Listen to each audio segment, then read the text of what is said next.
Hey everyone, welcome back for another deep dive with us. It's great to be back. Today we're going to step into the world of Kanban. It's all about optimizing how value flows through your work. Think of it as the next exciting step in your Agile journey. We're going deep today using the Kanban guide from December 2020. Considered the main reference for the Kanban community. That's a good starting point. Okay, so let's jump right in. What is Kanban? It's all about visualizing your workflow and using a pull system, meaning you start new work only when there's capacity. This makes it different from Scrum, which relies on time-boxed sprints. Kanban is all about continuous flow. Instead of thinking of Scrum as a series of pools of work, think of Kanban as this smooth flowing river.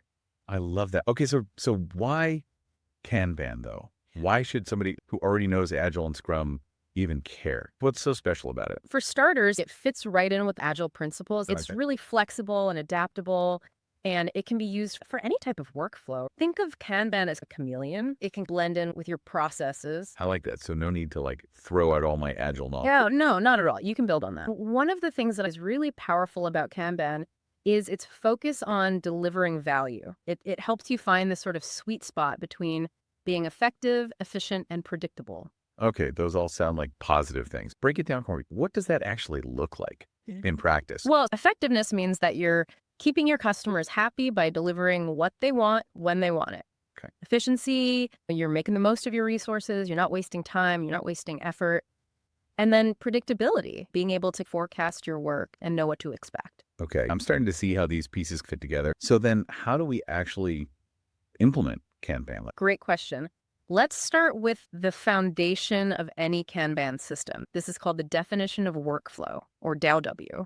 It's very important. It's like a shared roadmap for your team, a clear understanding of how value flows from start to finish in your process. Think of it like a rule book for your Kanban game. So it eliminates confusion about who's doing what and when. Exactly. That's already a win. Absolutely. Now, your DAO has a few essential elements, and the first is that you need to define your work items. These are the actual units of value, right? Okay. That are moving through your workflow. So like the stuff we're working on. Yeah, exactly. These could be tasks, features, user stories, anything that represents work getting done. Okay, got it. What else goes in this DAO?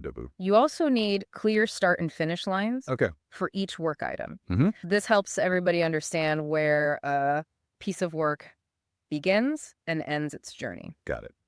But work doesn't just jump from start to finish. Right. There's steps in between. You're absolutely right. That's why you need to define the different states that your work items go through. Okay. So, these could be things like to do, in progress, review, and done. You're basically mapping out the stages of your workflow. Okay, so we're creating a visual representation of how work actually gets done. Now, what about controlling how much work is happening at the same time? I can see how things can get kind of crazy if everybody's working on a ton of stuff at once. Yeah, that's where WIP limits come in. This is a crucial part of the DAO.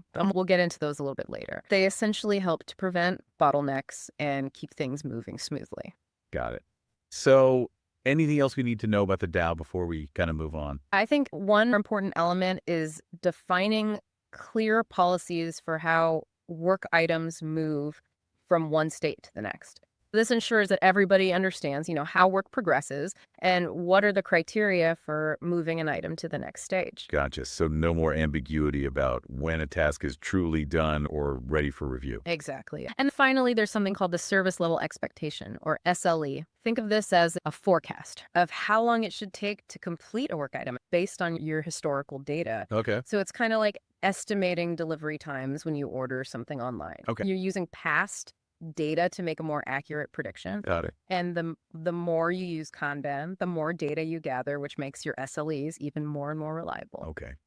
This is starting to sound really useful. Good. I'm glad to hear it. So we've got our workflow defined. How do we actually visualize all this? Where does the visual part of Kanban come into play?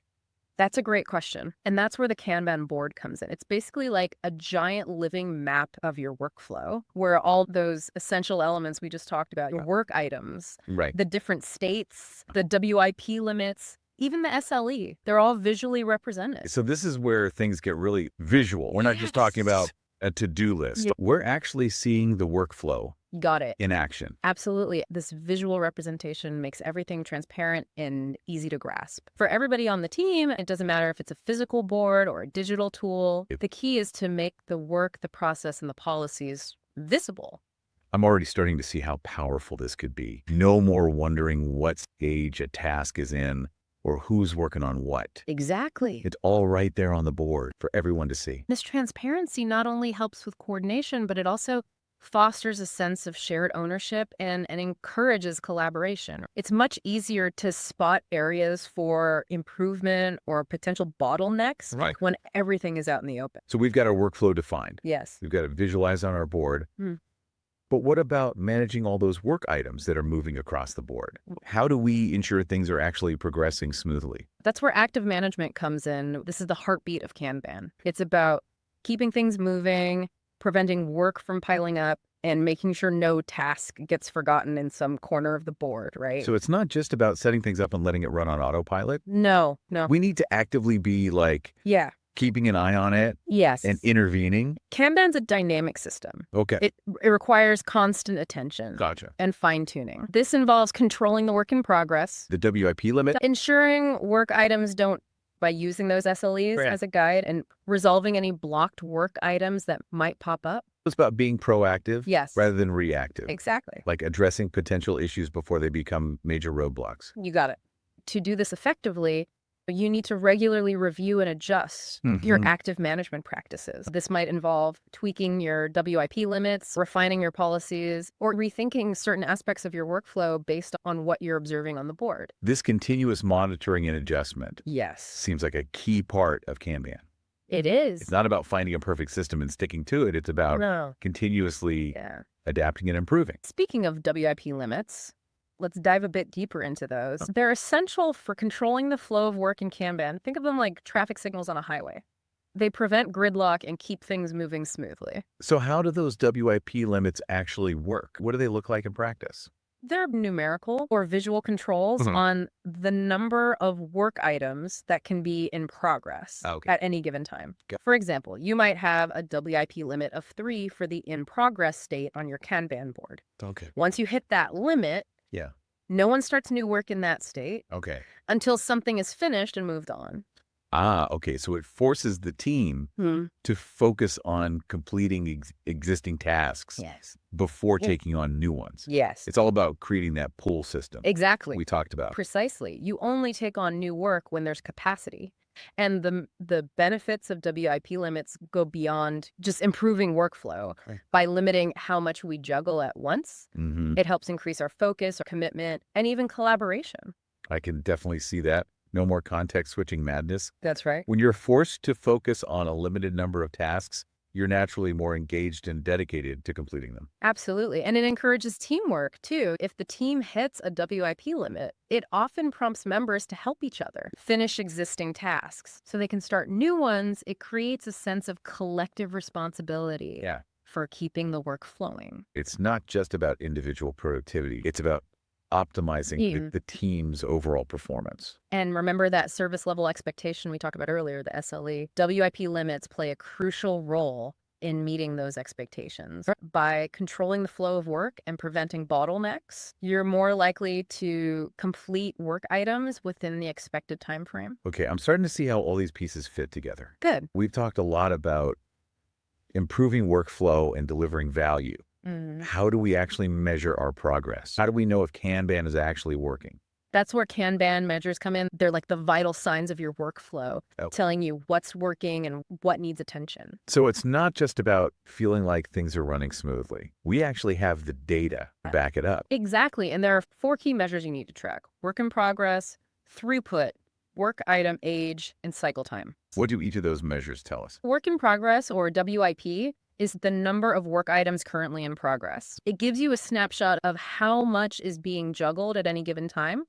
Throughput tells you how many work items are completed a unit of time. Got it. A measure of your team's productivity. WIP is about the work in flight, while throughput is about the work that is landed. Work item age is the time elapsed since a work item started. This helps you spot items that are languishing in the system, Right. potentially getting stale or blocked. And lastly, there's cycle time. This is the time it takes for a work item to travel from start to finish. This gives you an overall sense of how efficiently your workflow is operating. Good. But how do we make sense of all these numbers? Do we just stare at spreadsheets all day? No, not at all. Visualizing these measures using charts is key. Seeing trends and patterns over time makes it much easier to understand what's going on and where those improvement opportunities lie. Gotcha. Line charts, bar charts, scatter plots, whatever works best for your team. So it's not just about collecting the data. Right. It's about turning it into actionable insights Yeah, exactly. that help you improve your workflow. Okay, awesome. Precisely. And while those 4 measures are essential, don't hesitate to use additional context-specific measures if they Well- help you make better decisions. Makes sense. This is all starting to click. But I have to ask, how does Kanban play with other methodologies out there? Can they coexist peacefully?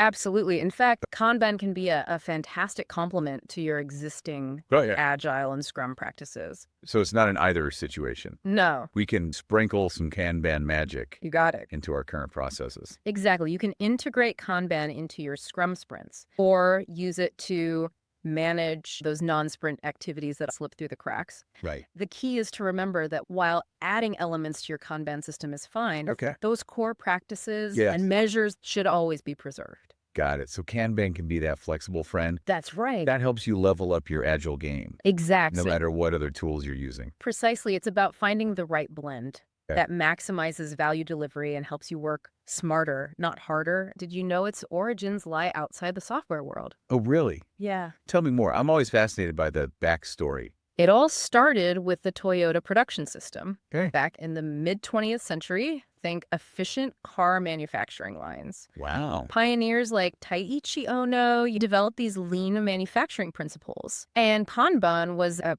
key part of that system. It's all about visualizing workflow, limiting work in progress, and ensuring a smooth, continuous flow of production. So those car manufacturers were onto something. They were way ahead of their time. But how did those manufacturing principles make their way into the world of knowledge work? Fast forward to the early 2000s, and a team at a digital image company started adapting these Kanban principles for software development. They were looking to improve their workflow and deliver value more effectively. Kanban turned out to be the perfect solution. From there, it took off, and today you find Kanban being used in various industries, from marketing and finance to healthcare and education.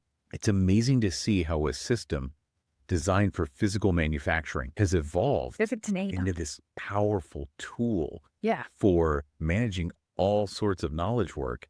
It speaks to the universality it does. of those core principles. Absolutely. And the Kanban community deserves a huge credit for refining and expanding the methodology over the years. The Kanban guide we're using today is a testament to that collaborative spirit. It provides a clear Okay. and concise framework for anyone looking to embrace Kanban. Awesome. So let's recap what we've learned so far. Kanban is a visual system Yes, focused on optimizing the flow of value through continuous improvements. that's right. We've explored the essential Kanban elements like the DAO, WIP limits, LE, and the Kanban board. And we've touched upon those crucial Kanban measures that help you monitor your workflow's pulse.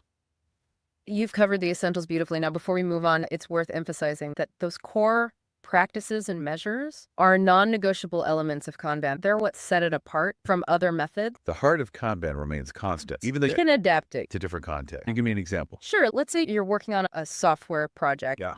using Scrum. You've got your sprints, daily stand-ups, all that. Now you decide to incorporate Kanban to manage your bug fixing process. Okay. So you create a separate Kanban board specifically for bugs, Okay. define your workflow, set WIP limits, and start visually tracking those bugs. So you're essentially using Kanban as a tool Yes. within your existing Scrum framework. Exactly. You're enhancing it with Kanban's visual and flow-focused approach. Okay. And this applies to all sorts of situations. You could use Kanban to manage marketing campaigns, Right. your sales pipeline, or even your hiring process. That's a great way to illustrate it. Yeah, So Kanban can be that flexible friend that helps you optimize any workflow. that's right. whether you're using other Agile methods or not. It's about finding the right blend that maximizes value delivery and helps you work smarter. What truly fascinates me is how Kanban encourages a culture of Yeah. continuous improvement. Yes. It's not about finding a quick fix or implementing Got it. rigid rules. No, It's about fostering a mindset of constantly seeking ways to improve. that continuous improvement aspect is key. It's not about reaching perfection and coasting. It's Wow. about constantly evolving and adapting. Exactly. And Kanban provides the tools and framework to make those improvements happen. One small step at a time. It empowers teams to take ownership of their workflows and constantly strive for better ways of working. Well said. And now, dear listener, we have a question for you. Now that you've had a glimpse into the world of Kanban, we'd like you to consider how its principles could enhance your current Agile workflow. Think about your daily work. Could you benefit from visualizing your tasks more effectively? Would limiting work in progress help your team focus and deliver value faster? Is there a process that could use a dose of Kanban magic? It's all about finding those areas where Kanban can make a real difference in how you work. And remember, Kanban's a journey, not a destination. It's about embracing that continuous improvement mindset we talked about, experimenting, adapting, and finding what works best for you and your team. Absolutely. Don't be afraid to dive into the wealth of Kanban resources that are available. The Kanban Guide is a fantastic starting point. Right. But there are also books, articles, online communities, even Kanban coaches who can guide you. The Kanban community is incredibly welcoming and supportive.